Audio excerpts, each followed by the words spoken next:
Hello, everyone. This is Shidartho Goushami from Bangladesh. Uh, First of all, I would like to thank IYAP for inviting me to say something during their campaign I Inspire. I am working with United Nations since 2014. Before joining United Nations Development Program, I used to work with United Nations Youth Advisory Panel as an advisor. And before joining the UN system, I volunteered for community development for more than a decade. I also worked in different organizations as a trustee and a board member like Action Aid Bangladesh, Democratic Budget Movement, United Nations Youth and Student Association Bangladesh. And I also led a few university-based clubs like Dhaka University Model Event Association, Dhaka University Film Society, and Dhaka University Photography Society. And apart from that, I also work with for that social business related network, and also working for a few organizations that works for women rights like Nari Pokho, and also Center for Human Rights Study Center, and I work as an advisor for Gen Lab and Stride Bangladesh. And currently, I am working with the United Nations Development Program, and I am leading a project. It's named Digital Khichuri Challenge. This is a franchisee program. Back in 2016, we started that program in collaboration with Facebook, Google, and Microsoft in Bangladesh. And similarly, that program started in two other countries. It was like a franchisee. It started in India in a name like Digital Masala Challenge, and also in Indonesia with the name Digital Hola Hola Challenge. So basically, this is a that hackathon kind of program where we're engaging young people, we're enabling young people to develop some tools that promote peace and tolerance in social media, in online media, in online domain as well. So this is the program in a nutshell, where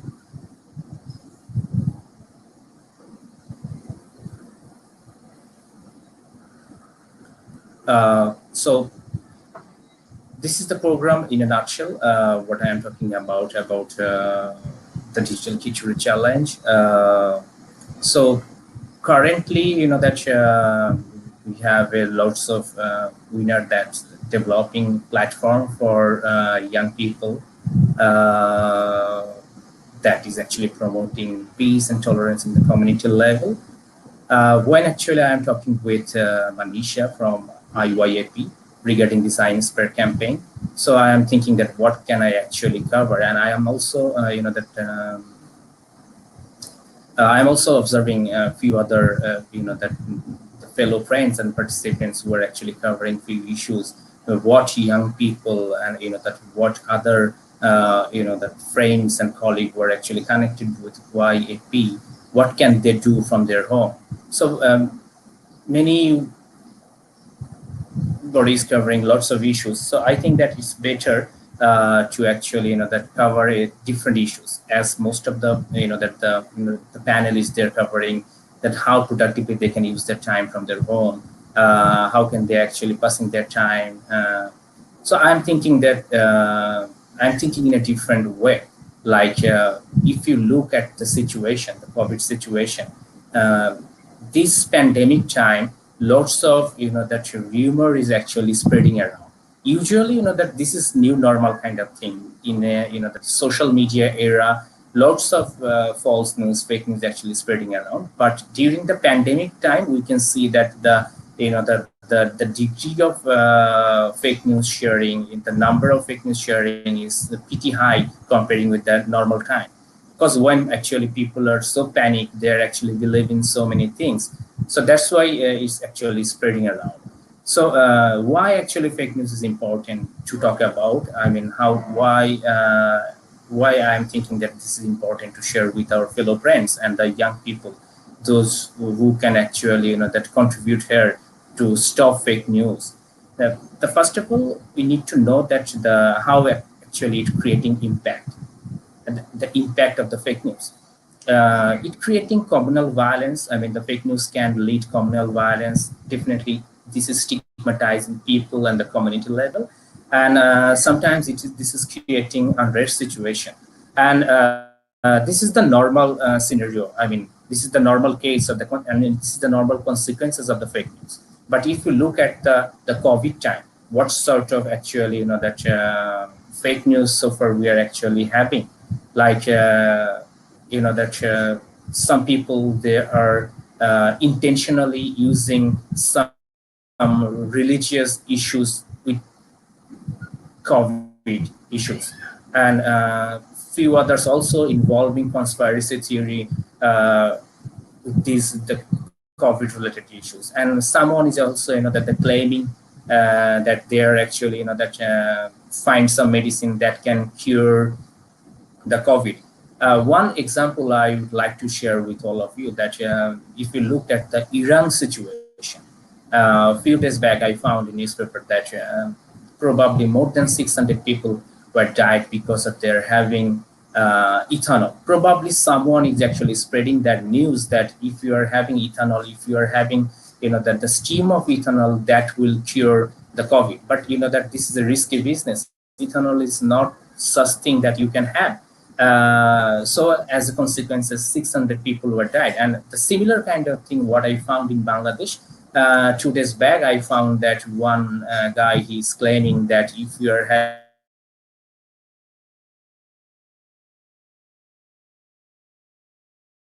having the stream of ethanol, that will actually help. So these sort of consequences can actually take someone's life. So that's why that we must know about the real fact, and then responsibly we have to share those things with our friends and family members. Another problem is that nowadays, what I personally feel like our elder generation and our parents, like that they're using. Which is a good thing that that our parents, they're using social media so that they can connect it with us very easily. But the other side, the dark side of the that using social media, unless that the social media etiquette, that can actually create some problem. Like that the WhatsApp and the Messenger, those that platform could be considered as an hub of the fake news. That lots of people sharing lots of content without that logical that justification. You can say that the most of the content, the fake content, are actually spreading through Facebook, WhatsApp, and email and Viber kind of thing. And as our parents, they're actually that using social media, and particularly WhatsApp and Messenger and this sort of thing. So they got actually panicked, and they are trying to practicing those things what they're actually getting throughout the social media. So that's why that we need to be careful that how can we actually create our parents and our elder generation in our community to actually that don't believe whatever you are actually getting throughout the social media, to cross check. So this is the another thing that's why we need to actually consider that the bad effect of the fake news. And another thing is that that when you are doing criticism the authorities or a particular government or that agencies, that can actually that create other problem in the state mechanism. And that when you are actually that creating conspiracy theory, that can also affect in international relations with the government as well. So this is the that the consequences of the fake news, and particularly during the the COVID time. Like when you are actually saying like the COVID only affected non-Muslim people. I mean, here I can say that in Bangladesh before actually starting lockdown, lots of people are actually sharing some content like COVID will not affected Muslim people. COVID will not spread in a particular temperature, as the Bangladesh is that hot temperature country, so we don't need to worry about. But reality is something different. So you can imagine those who are actually believing on those content, like okay, being a practitioner Muslim, I am free from the COVID, but reality is something else. that lots of people are now infected by COVID. So those are the the bad effect. And when you are actually sharing that that on 20 more than 20 30 23 degree that the temperature COVID will not spread around. So when a particular authority like Health Ministry or Bangladesh government or the World Health Organization, they are trying to aware people and a particular group, those who are believe on those fake news, they thought that okay, probably I am safe from that thing. So they are actually roaming around freely. They are not maintaining social distance. As a consequences, now they are affected. So those are the those are the bad effect, and we are paying a lot for those consequences. And when you are actually spreading fake news, that also make people angry against the authorities, unnecessary that the causing panic and targeting individuals even sometimes. Like here I can share one thing like that, that the migrant worker, those who actually comes Bangladesh from abroad, initially thought that actually they are actually carrying the COVID virus here. So now actually they're stigmatizing, but that when you are actually doing this sort of individual targeted campaign or fake news, it can create another problem. So now the point is that how young people can actually step into the scenario and how they can actually solve this issue. So before saying about that how young people can actually step into this issue, I can share few more things like how can actually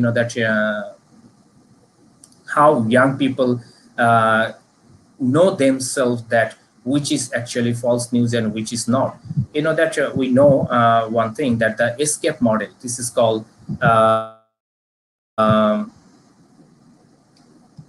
that whenever you will having any information, I'm particularly addressing the young people, because as they are spending more time in social media and they are more connected, they're more consuming content rather than others. So I must say to our young friends and young people to actually, before sharing any information in social media or believe in yourself that is it right or wrong, you must check few things. This is very easily we can say that escape model. E stand for evidence, A stand for source, C stand for context, A stands for audience, and P stand for purpose, and E stand for execution. So if I explain a bit, like when you will get a content, whenever you will get some content from social media, you have to have think about the evidence of that information. Who is actually sharing? What is the name they're using? In that note, having said that, in that note, I want to share one more thing. Like sometimes people are confusing because of their getting fake news through media, like online media. Sometimes they are actually that they are covering some information in a way which is not true, like they're using some crispy headline. That as we know that the bad news is the good news for the media people. So you have to have a critical mind that who is actually sharing this information. You have to look into the evidence. Where is the particular evidence, the document, place, number, names? Then you can actually that cross check. Okay, either it's a fake news or either it's a real news. Then you can check about the source, that who made this content, and can I trust them? The track who has that touched the story, the author, publishers, funder, aggregator, and the social media users. So then you can actually that check that actually either that content make for an intentional way or not. Then you have to look at the context. Sometimes we can that see that some old picture has been shared in a different way, like during COVID time.